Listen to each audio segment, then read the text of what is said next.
Барлық бала Питер Пенді біледі. Білмеймін, брат. Ол Неверлендте өмір сүретін, ешқашан есеймейтін, еркін көңілді бала. Мәке, сіз қатты кетіп барасыз, мәке. Че там? Остановись, бэби. Ол балалар түне терезеден ұшып алып кетіп, қиял әлеміне алып кетеді дейді. Жанға қарай кет, ұйықтай кетсе қиял. Бірақ бұл аңыздың бір ғана жағы. Ал шындық ше. Аңыздың басқа бір нұсқасы бар. Бұл нұсқаны көп ешкім айтпайды. Өйткені ол өте қараңғы, өте суық. Кейбіреулер Неверленд деген жерді жұмаққа балайды. Шексіз ойын, сиқыр, батылдық пен еркіндік.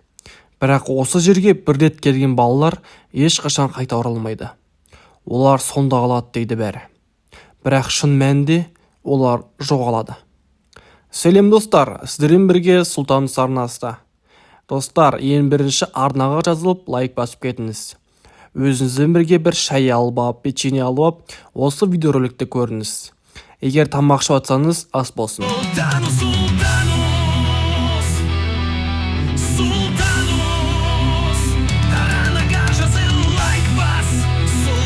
Питер Пен кім еді шын мәнінде? Ты знаешь, кто я? Разве? Дружелюбный сосед, Человек-паук. Жайғына ертегідегі бала емес, ол уақыттың иесі. Ол ешқашан есеймеді, өйткені өз уақыттан тыс өмір сүреді.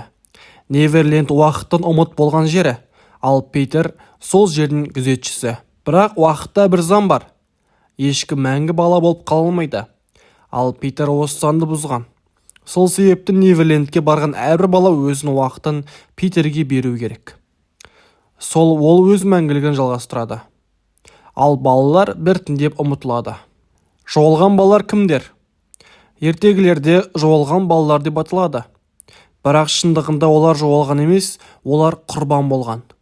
Олар Неверлендке барып еш уақытта қайта алмағандар.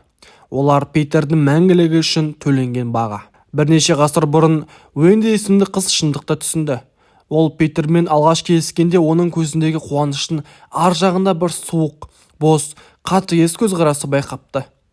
Уақыт өте келе ол Неверлендтің шындығын білген соң Питерден қашуға тырысқан. Бірақ ешкім Неверлендтен өзі шықпаған. Достар, Питер Пен туралы Уэнди өз күнделігін жазып кеткен. Соны айтып берейін. Неверлендтің қарғысы, Уэнди күнделігі. Бірінші бөлім. Терезе жанындағы көлеңке. 1907 жылдың күзгі салқын кеші болатын. Лондонның ескі көшелерінің біріндегі үйдің терезесінен Уэнди есімді қыз аспанға қарап отырған. Бүгін ол ерекше сезімдеді. Қатты жел терезені баяу қозғап, пердені желбіретті.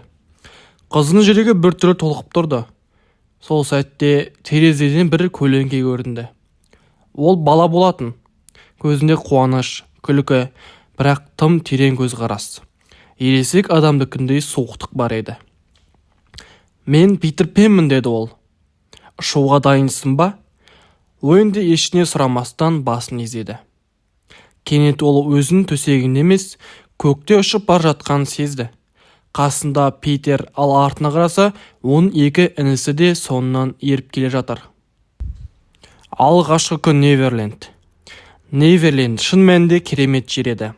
Жатын аралдар, сөйлейтін гүлдер, суасты патшалығы, алыс тауларда айдаһарлар.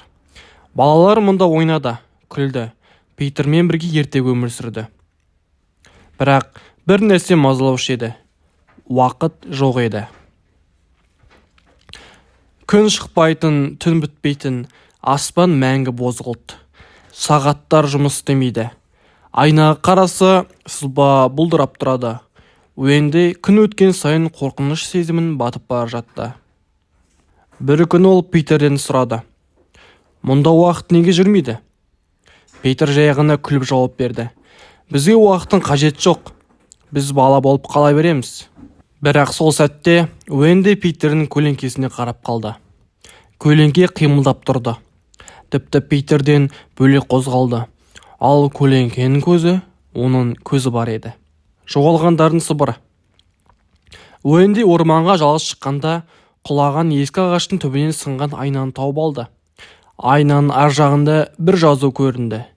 Бізге көмектес. Сол түні Уэнди Тинкер белді тауып алып, одан шындықты сұрады. Фия үнсіз жылады. Оның кішкентай дауысы Уэндиге сыбырлап айтып берді. Питер бұрын адам болған. Бірақ уақыттан қорқып, ол Неверлендті құрды. Онда әрбір келген бала өз уақытын қалдырып кетеді. Сол арқылы Питер мәңгі бала болып қала береді. Ал жоғалған балалар, деп сұрады Уэнди. Олар енді тірі емес. Олар Питердің көлеңкесіне айналады. Уэнди інілерін тауып алып, бір ғана амалмен қайтатынын білді. Питердің көлеңкесін кесу арқылы. Себебі көлеңке оның күшінің көзі. Бірақ көлеңке өз алдына тіршілетін жын секілді тіршілікке иесі болатын. Олар Питер ұйықтап жатқан кезде көлеңкені пышақпен кесуге тырысты. Бірақ көлеңке оянып, ақырды. Ол қара бұлтқа айналып, балаларды айнала бастады. Сендер кеткілерің келе ме? Сендер мен тастап кетесіңдер ме? Деді. Питердің дауысы, бірақ ол енді бала емес еді. Дауысы ересек адам даусындай ащы, жалғыз еді. Уэнди көлеңкеге қарап тұрып айқайлады. Сен бізге еркіндік уәде еттің, бірақ өзің тұтқынсың. Бізді де тұтқын еттің. Кенет Тинкербелл Уэндиге жарқыраған тозан берді. Уэнди оны пышақтың жүзіне сеуіп, көлеңкені шап беріп кесіп бастады. Қараңғылық шыңғырып жоғалды. Сол сәтте Неверлендтегі аспан алғаш рет көгілдір түске боялды. Күн шықты, сағаттар соға бастады. Уэнди мен бауырлар ұшып, өз үйлеріне қайта оралды. Бірақ олардың терезелері жабық еді. Өйткені олар бірнеше жыл жоқ болған. Олардың денесі үлкейіп кеткен, бірақ жандары сол Неверлендте қалғандай еді. Түнде олар кедеп Питердің дауысын еститін. Тағы бір соңғы шуды қалайсыңдар ма? Бірақ Уэнди енді ешқашан артқа қарамайды. Неверленд тек қиялдың мекен емес, ол адамның есеуден бас тартқан кезде қашып барғысы келетін әлем. Бірақ ұмытпа, нағыз ерлік, балалықпен қоштасу, ал ересектік қорқынышты болса да еркіндік. Ал біз неге бұл аңызды білеміз? Бір ертегіші бар еді. Ол Питер Пен туралы шындықты біліп қойды. Бірақ ол бұл туралы тікелей айта алмайтын еді.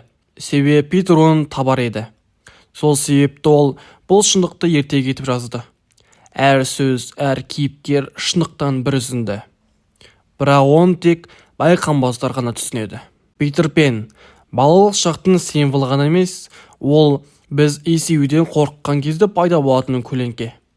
Бірақ ұмытпа, ешқашан есеймейтін адам, ешқашан шын өмір сүрмеген адам. Ал шын өмір, шын өсу қорқынышты болса да, ең шынайы еркіндік. Достар, видеоны аса лайк басып кетіңіздер, арнаға жазылыңыздар, комментарий қалдырыңыздар. Келесі ролик қандай болатынын айтыңыздар. Сау болыңыздар.